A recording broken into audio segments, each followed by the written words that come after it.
Decirle al que está al lado tuyo, lo importante es lo que dice la palabra.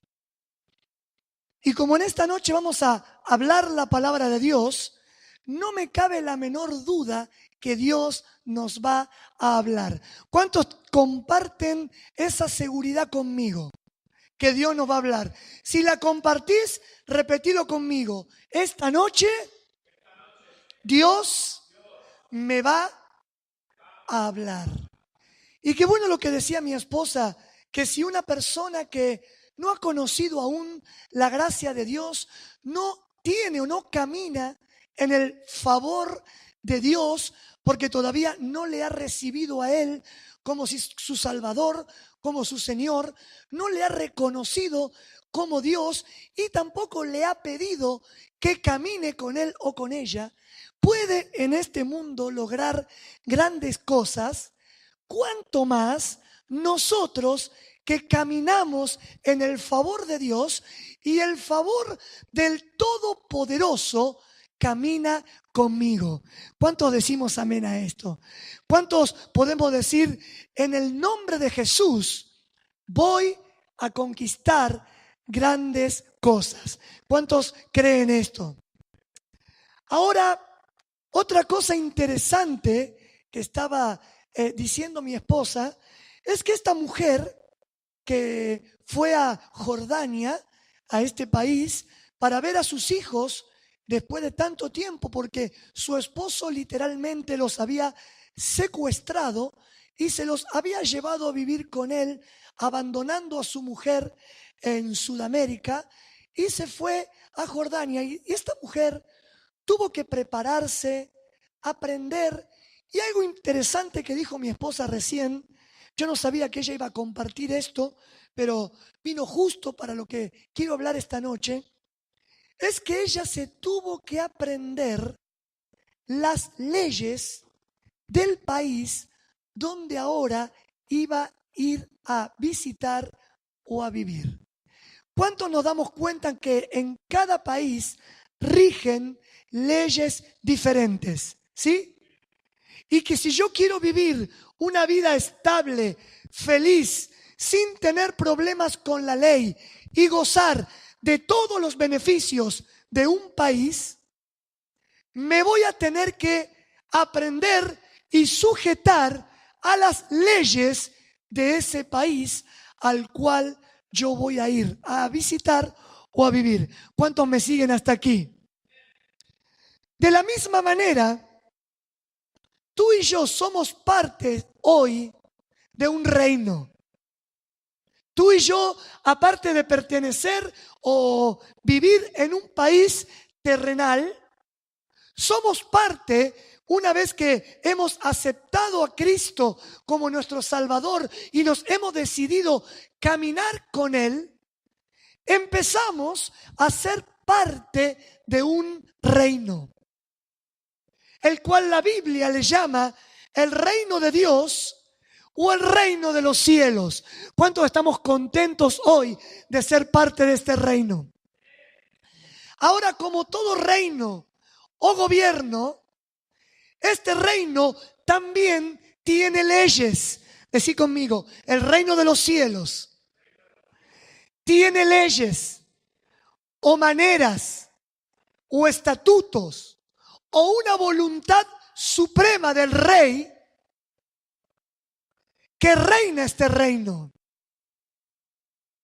Y si tú y yo queremos aprovechar todo lo que este reino tiene para ti y para mí, nos vamos a tener que aprender y sujetar a las leyes de este nuevo reino al cual tú y yo pertenecemos o vivimos.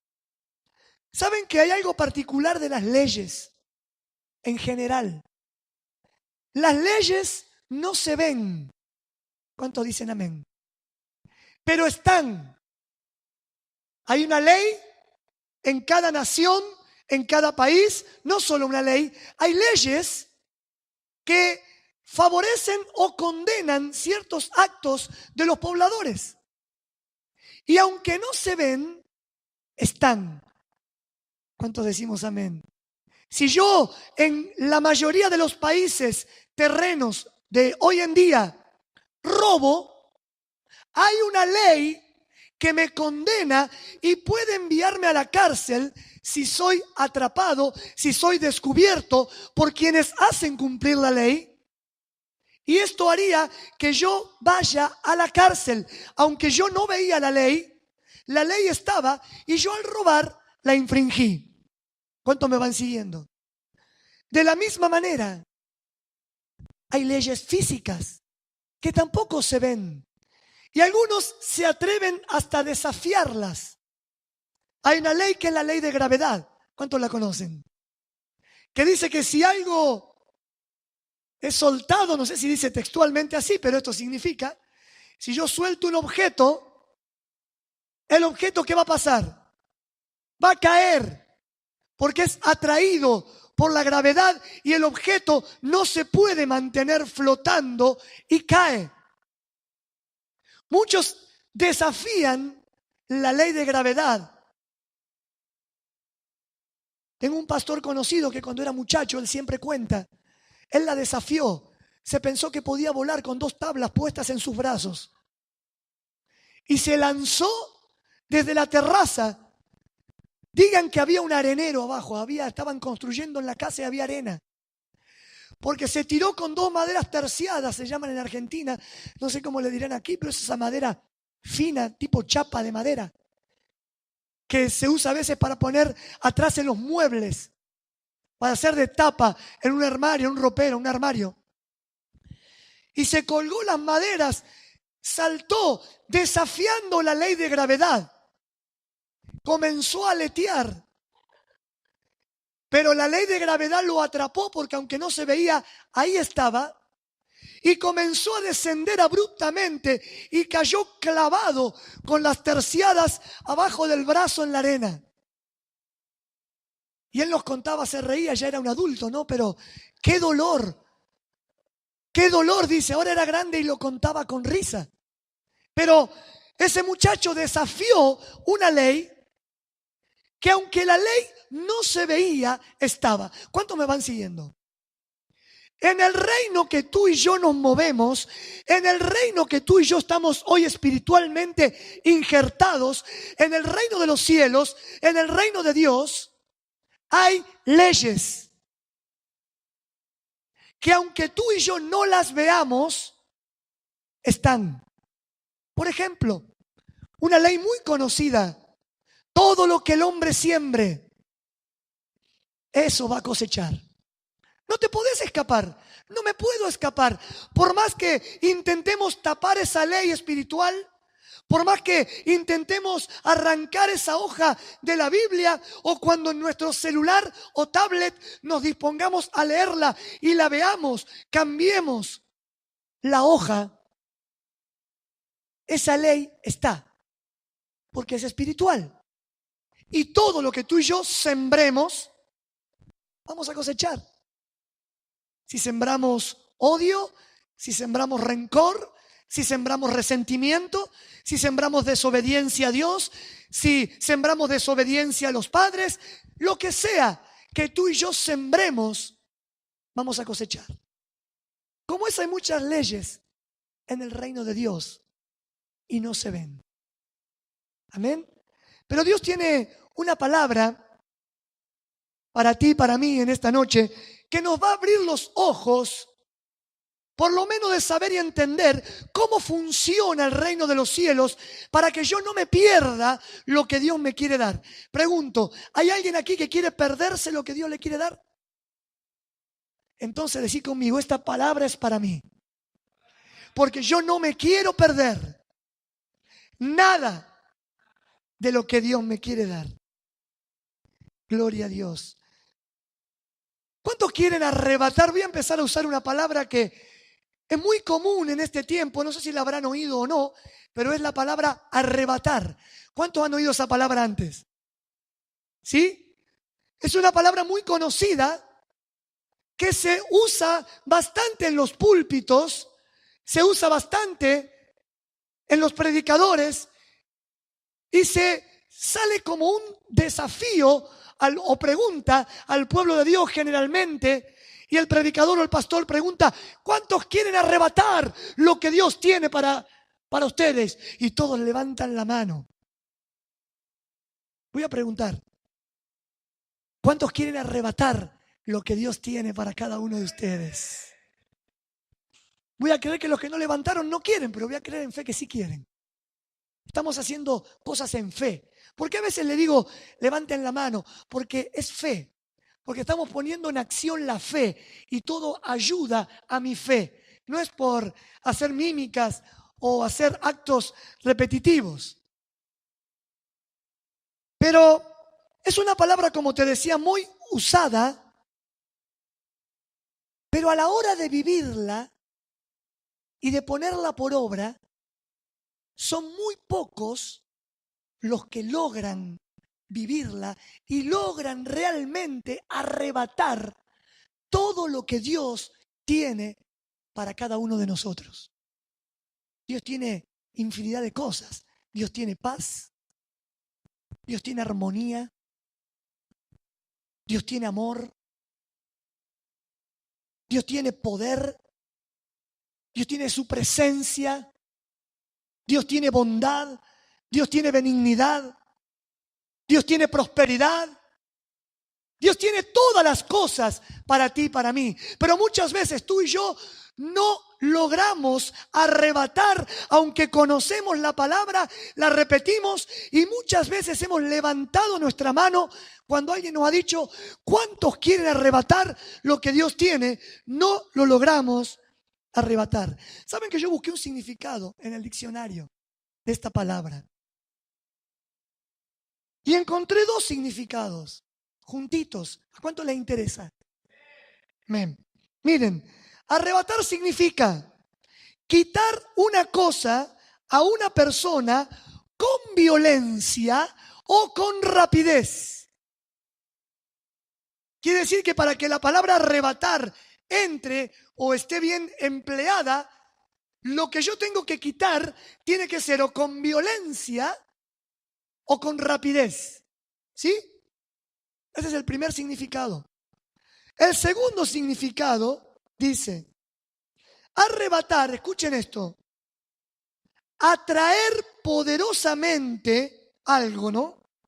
La atención de una persona de manera que se olvida de lo que le rodea.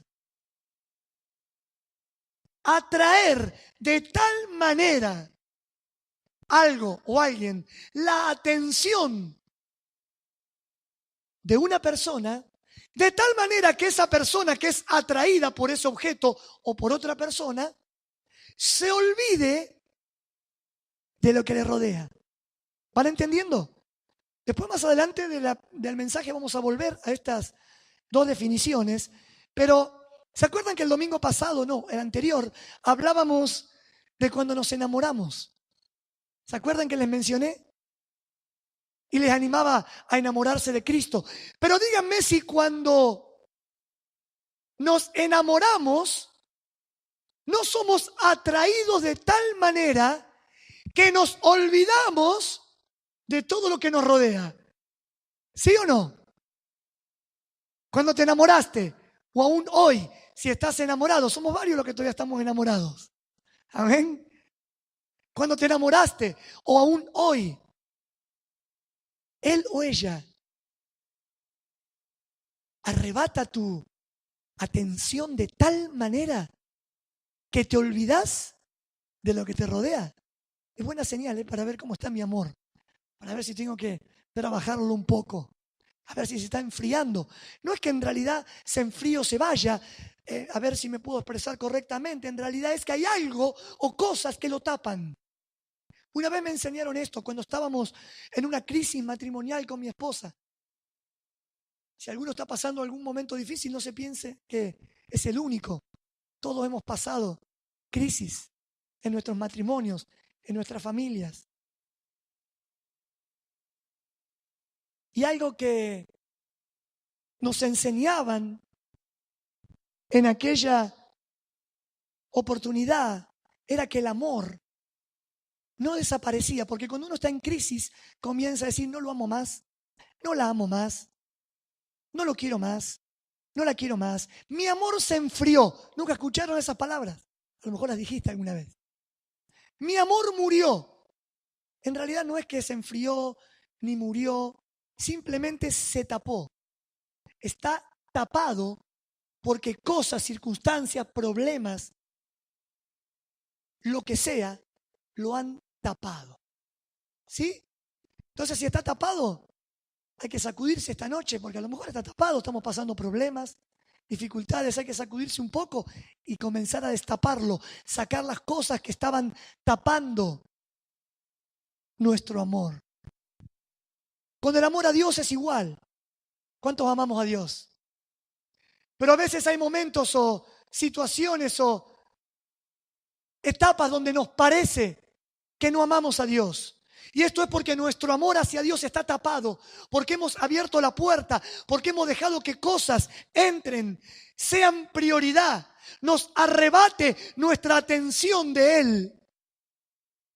Y entonces nos parece que ya ni amamos a Dios. Pero no le creas al diablo, ni a ti mismo. Tú le amas a Dios. Pero si hay algo que está empañando ese amor, que está tapando ese amor, es día, es momento, es noche de quitarlo. Miren, no iba a decir nada de todo esto, no estaba ni anotado, ni pensado, ni planeado, pero el Señor hace como quiere y nos lleva por donde quiere. ¿Cuántos podemos decir amén? Dios nos estuvo trayendo mensajes estos domingos anteriores y nos estuvo hablando, ¿se acuerdan? De la tierra prometida. Nos estuvo hablando y dando herramientas cómo poseerla. Recuerden que hicimos una predicación con un mapa. Todo esto está también en YouTube. Si no se acuerdan, pueden ir al canal y verlo. Pero estuvimos hablando de no perder 40 años en arrebatar o conseguir o tomar lo que Dios nos ha prometido, como al pueblo de Israel le había pasado que perdieron 40 años. ¿Se acuerdan? También Dios nos estuvo hablando, diciéndonos algo nuevo viene y estamos creyendo que está aquí y que viene un tiempo nuevo. Pero también Dios nos hablaba que para vivir ese tiempo nuevo era necesario efectuar los cambios cada uno de nosotros para poder vivirlo. ¿Se acuerdan o no? Tengo que arrebatar lo que Dios tiene para mí. Que este sea el lema en esta noche. Tengo que arrebatar lo que Dios tiene para mí. No me voy a conformar más con migajas. Dios tiene manjares a mi disposición. Dios tiene el reino de los cielos para mí. Simplemente tengo que entender cómo poder arrebatar lo que Dios tiene para mí. ¿Estamos de acuerdo en ir por ello? ¿Estamos de acuerdo en ir juntos a arrebatar? Nos metemos en la escritura entonces para ver cómo hacerlo. Mateo capítulo 11, versículo 12. Gloria a Dios. Mateo capítulo 11, versículo 12. No es una palabra larga en esta noche, pero el ánimo de Dios a través de esta palabra, cuando Él me la daba, era que tú y yo seamos confrontados en la buena manera de emplear esta palabra, confrontados para bien, porque Él es un Dios tan amoroso que Él más que tú desea que tú arrebates lo que te quiere dar, porque todo lo que Él tiene lo soñó y lo hizo para ti. El reino de los cielos está planeado y pensado para que tú, hombre, mujer, corona de la creación de Dios, vivas y vivamos la plenitud del reino de los cielos. Ya basta de vivir migajas. Vamos a vivir la plenitud del reino de los cielos, porque si somos parte de un reino, tenemos que aprovechar y vivir todo lo que ese reino tiene para ofrecernos, con sus leyes y todos. Por eso que vamos a ver una ley espiritual a través de la cual tú y yo vamos a entrar y poder poseer lo que Dios nos quiere dar. Mateo entonces, capítulo 11, versículo 12, dice: desde los días de Juan el Bautista hasta ahora, el reino de los cielos sufre violencia y los violentos lo arrebatan. Lo leemos otra vez juntos, ¿se animan? 1, 2 y 3.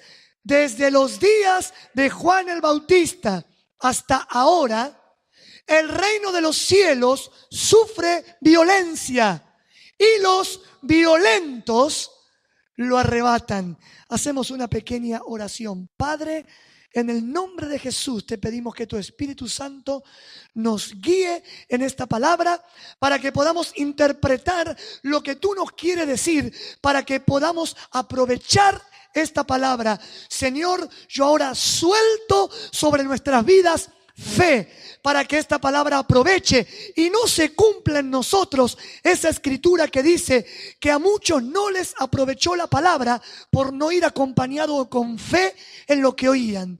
Por eso yo ahora declaro fe en nuestras vidas para que esta palabra aproveche.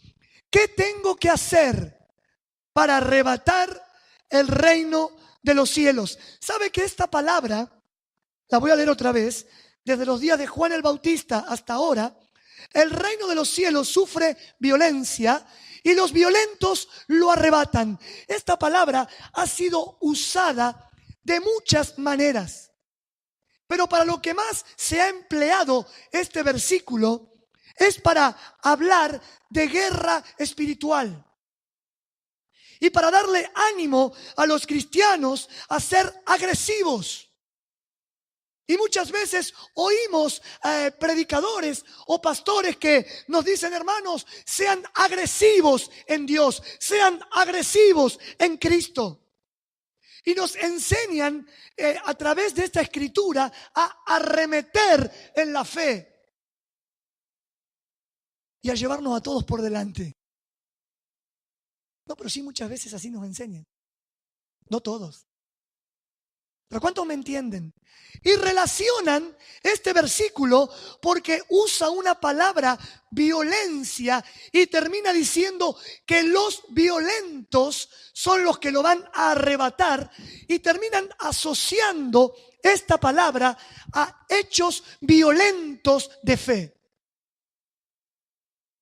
Yo no quiero decir nada ahora de esta interpretación, pero sí quiero hablar de la interpretación que creo que esta escritura tiene en este texto de la palabra de Dios. ¿Cuántos quieren saber conmigo qué significa este versículo y qué me quiere decir Dios a mí? Saben que cuando enseñamos en los estudios bíblicos, a veces en el seminario bíblico, se enseñan métodos de estudio de la Biblia, ¿sí? Y uno de los métodos que se enseña es el que se aplica a la sigla OIA, O-I-A, O de observar, I de interpretar, A de aplicar. Entonces se enseña y se le dice a los cristianos, a los hijos de Dios: usted necesita primero, cuando lea la Biblia, observar. Eso quiere decir mirar con detenimiento la escritura y no pasarla de corrido como si fuera simplemente un libro de historia. Si usted quiere que Dios le hable, ¿cuánto quieren que Dios le hable cuando leen la Biblia? Y no que simplemente sea como leer un libro de historia. Que cuando abramos la palabra, Dios nos hable. Para eso tenemos que aprender cómo leer la palabra. Y uno de los métodos que se enseña es este. Primero, observar. Necesito observar. Esto es leer con detenimiento el pasaje que estoy disponiéndome a leer. ¿Sí? La segunda sigla es la I, que significa interpretar. Esto quiere decir justamente darle la interpretación, que es lo que vamos a hacer esta noche. ¿Qué quiere decir esta escritura? Y la tercera letra es la A de aplicar, que sería: ¿qué me quiere decir esta escritura para traer la palabra de Dios a mi vida y aplicarla y de esta manera poder vivirla? ¿Cuántos me van siguiendo? ¿Qué tengo que hacer para arrebatar el reino de Dios? Vamos a interpretar este pasaje.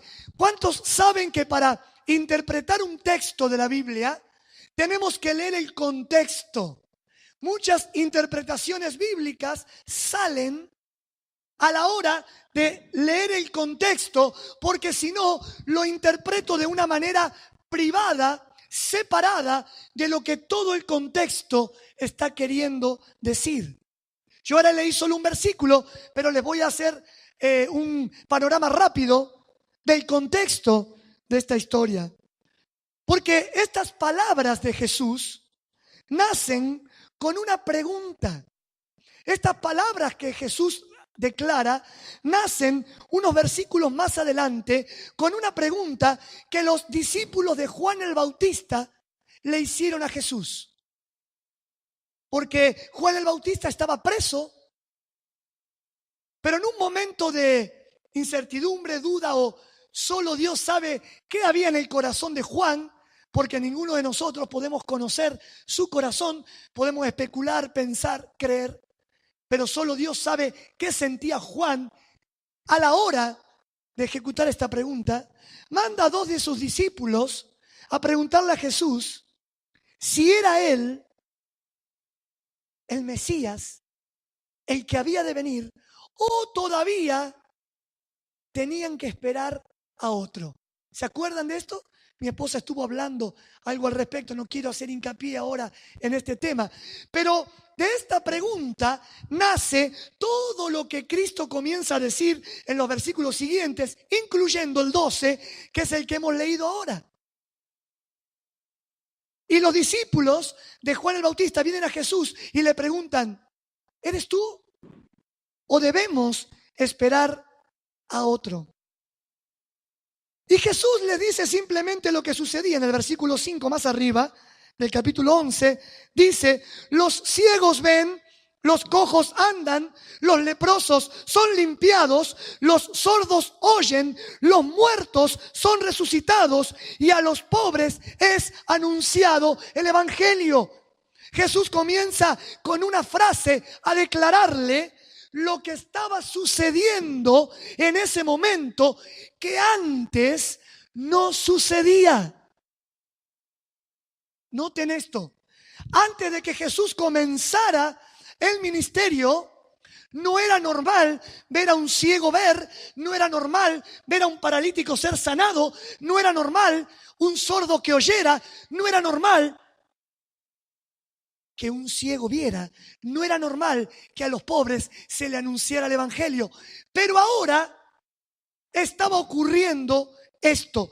Y esto me habla de que un cambio estaba ocurriendo en la sociedad de esa época. ¿Cuántos me siguen?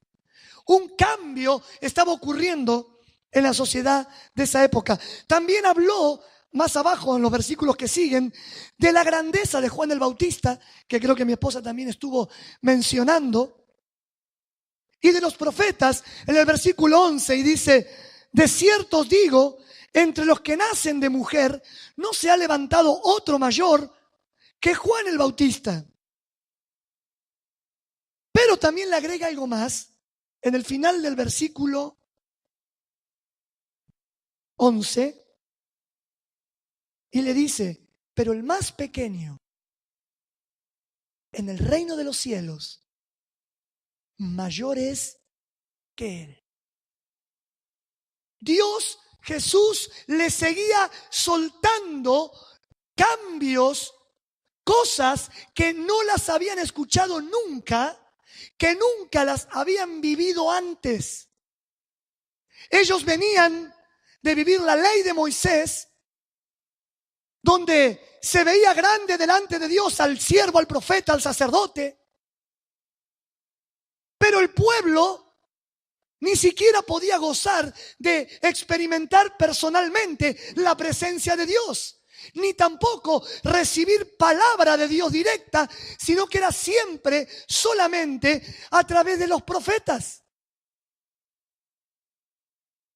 Pero ahora Jesús les estaba soltando una realidad distinta, una verdad espiritual diferente. Les estaba diciendo, sí, Juan el Bautista fue el mayor de todos los que nacieron de mujer. Fue mayor que Jeremías, fue mayor que Elías, fue mayor que todos, dice Jesús. Pero ahora Te lo dice a vos el Señor hoy, ¿eh? Pero ahora, el más pequeño de vosotros, en el reino de los cielos, mayor es. Estaba hablando el Señor de todo lo que te corresponde por el hecho de ser parte del reino de los cielos. Estaba hablando de poder, de autoridad, de milagros. Estaba hablando de todo lo que estaba aconteciendo ahí. Los ciegos veían, los mudos hablaban, los paralíticos eran sanados. Estaba hablando de los tremendos cambios que iba a implicar en la sociedad, que ahora el reino de los cielos se había acercado. Así comenzó la predicación Juan el Bautista, así Jesús: arrepiéntanse porque el reino de los cielos se ha acercado. Hoy ese reino continúa cerca. Si tú has aceptado a Cristo, si tú te has decidido por Él, quiero decirte, sos parte. ¿Cuántos somos parte del reino de los cielos? Sos parte, y no sos parte de cualquier cosa. Sos parte del reino sobre reinos. El reino más importante, cuando otro reino no hay. El reino de Dios, el reino de los cielos. Y Dios te lo está ofreciendo. Me lo está ofreciendo para que lo arrebates.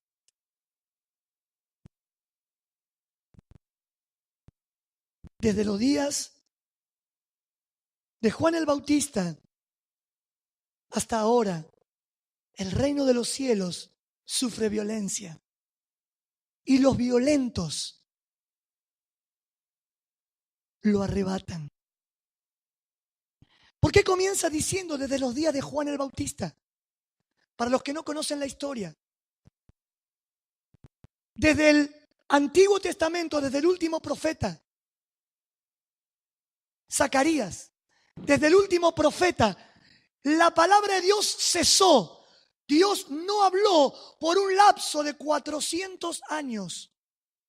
No hubo palabra, no hubo predicación alguna, no hubo enseñanza de Dios. Sí de los hombres, pero no palabra fresca de Dios por 400 años.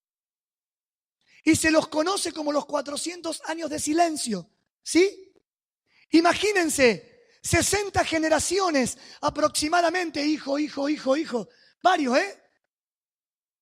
O no sé cuántas generaciones. No sé si dije bien el número 60, tendría que sacar la cuenta bien. No importa. Pero varias generaciones para llegar a 400 años donde Dios no hablaba. Entonces, lo que un padre iba pasando a un hijo era: Dios no habla. Lo que ese hijo pasaba a su hijo era: Dios no está hablando. Lo que ese hijo pasaba a su otro hijo: Dios no está hablando. Y así, por 400 años, hasta que llegamos a la época donde aparece Juan el Bautista y donde aparece Jesús. Y toda la gente que había nacido, que estaba ahí, venía con esa mentalidad: no hay palabra de Dios. Dios hace 400 años que no habla. Pero dice la Escritura, desde los días de Juan. ¿Por qué Juan? Porque Juan fue el primero que abrió su boca para dar palabra de Dios después de esos 400 años de silencio. Pero dice, no dice solamente Juan abrió su boca, dice desde el tiempo de Juan, desde Juan, el reino de los cielos sufre violencia. ¿Por qué? Imagínense esto. Imagínense esa generación que por 400 años no escuchaba palabra, de repente ve que aparece un personaje. Era un siervo de Dios, ¿no? Pero ellos habrán pensado a lo mejor: ¿y quién es este personaje? Así decimos en Argentina. Vestido de pieles, que comía miel y langosta, y sale del desierto diciéndole a todos: generación de víboras, arrepiéntanse y bautícense cada uno para perdón de sus pecados. Escuchen esto, era la primera vez que alguien se iba a bautizar. O usted encuentra en el Antiguo Testamento el bautismo. No era práctica de los judíos. Pero de golpe y porrazo, de repente aparece alguien con un mensaje de Dios, trayendo cambios, ya no más en la manera de predicar. ¿Cuántos me van siguiendo?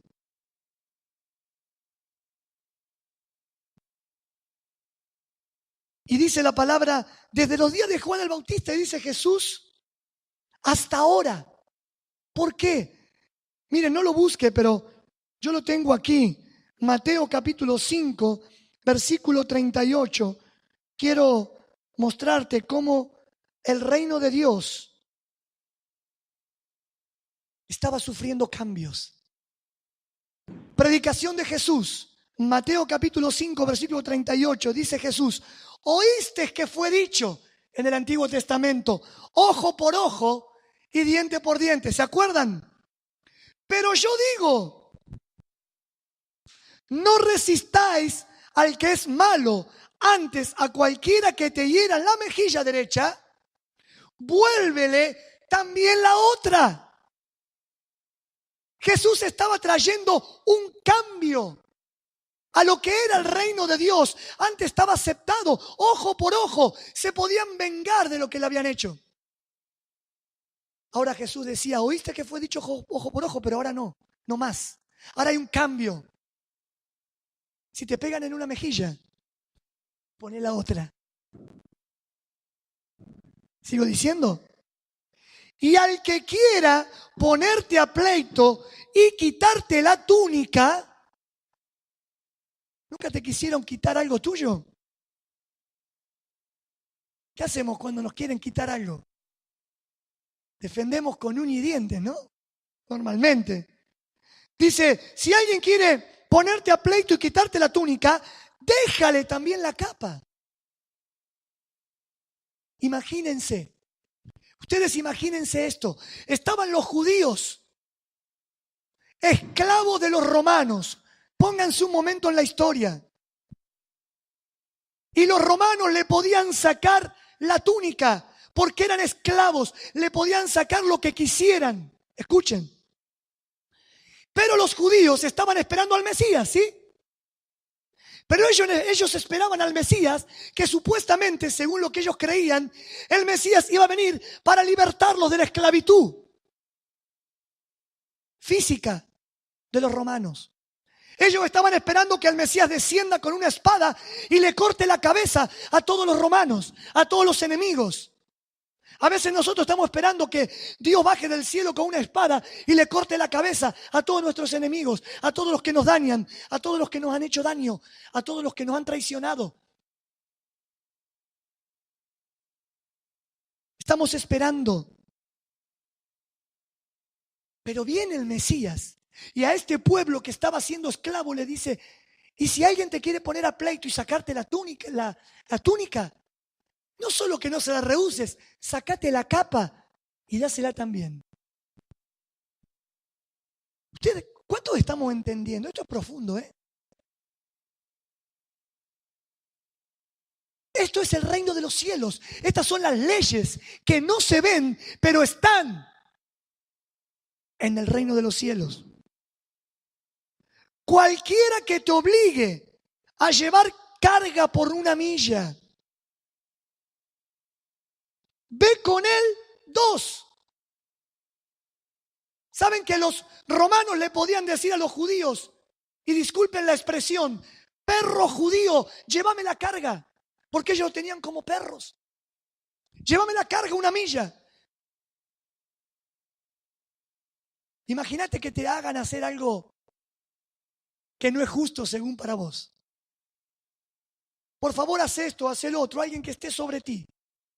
Área espiritual, laboral, lo que sea. Alguien que está sobre ti te dice, haz esto. No, pues yo no lo voy a hacer porque no es justo para mí. ¿Era justo para los judíos?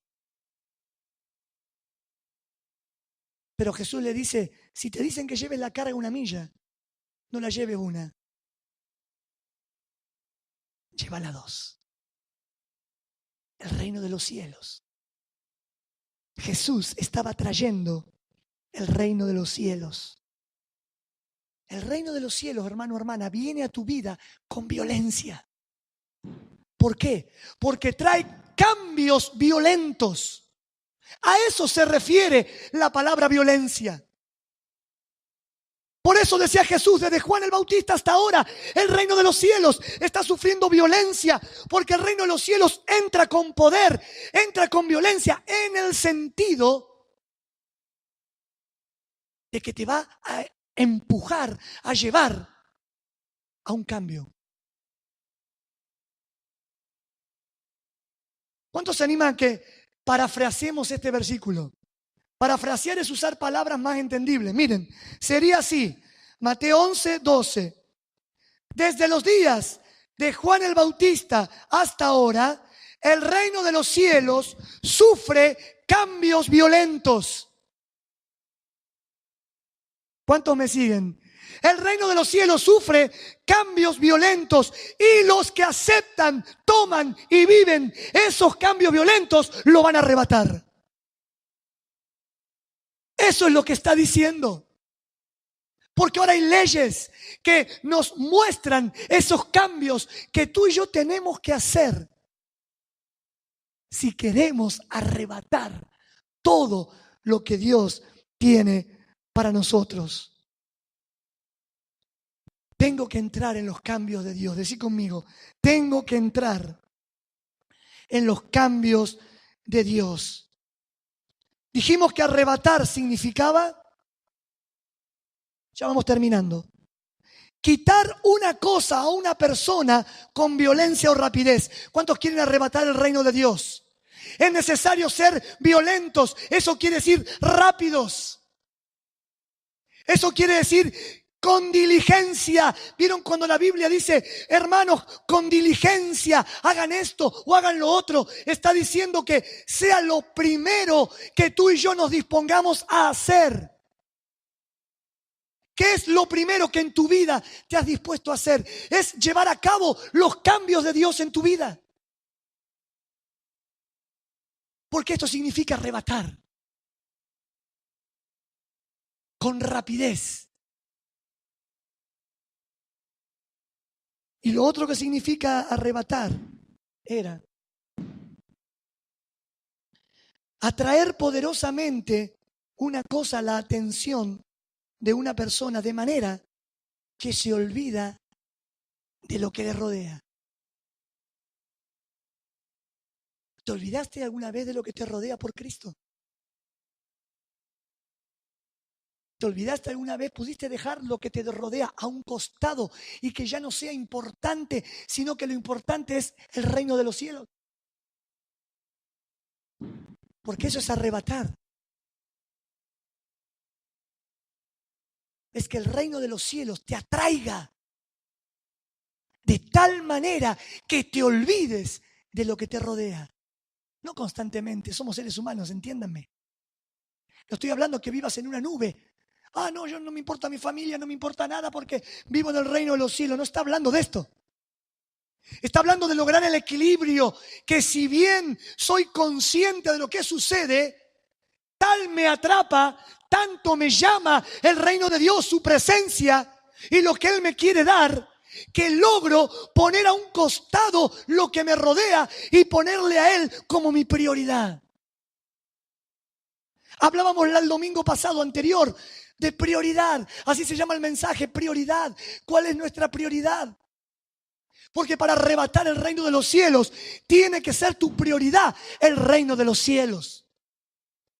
Para poder arrebatar el reino de los cielos tienes que ser diligente, tienes que ser rápido, tienes que ser veloz. ¿En qué? En ejecutar los cambios que Dios está trayendo a tu vida y a mi vida. Para arrebatar el reino de los cielos, ya vamos terminando,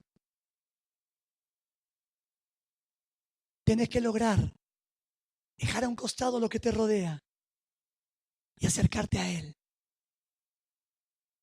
Y en fe tomar todo lo que Dios te quiere dar. Para finalizar, algunos arrebatan con la mano. Cuando el predicador dice, ¿cuántos quieren arrebatar? Y vamos a arrebatar en fe. Y muchas veces hacemos así. No está mal, escuchen, no está mal si solamente es un acto de fe, pero después hacemos lo que tenemos que hacer. Está mal cuando simplemente creemos que arrebatar es hacer esto. Y yo arrebato, y yo arrebato. No, porque los violentos van a arrebatar. No los agresivos. No los que quieren llevar su carácter al frente para imponer su autoridad o el reino de Dios. Esto no va por carácter. Esto no va por agresividad. El reino de los cielos no funciona por llevarse a nadie por delante, porque Jesús no lo hizo. Sino Jesús, si este versículo se referiría a esto, Jesús hubiera hecho eso. Pero Jesús estaba siendo crucificado por ti y por mí, injustamente. Y cuando mira a aquellos que lo estaban crucificando, dice: Padre, perdónalos. No saben lo que hacen.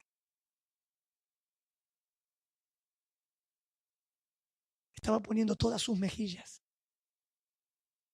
Lo que él enseñaba, lo hacía. Padre, perdónalos. No saben lo que hacen. Arrebatar es esforzarme, es enfocarme de tal manera que pueda dejar lo que me rodea a un costado y enfocarme en él. Cierra tus ojos un momento.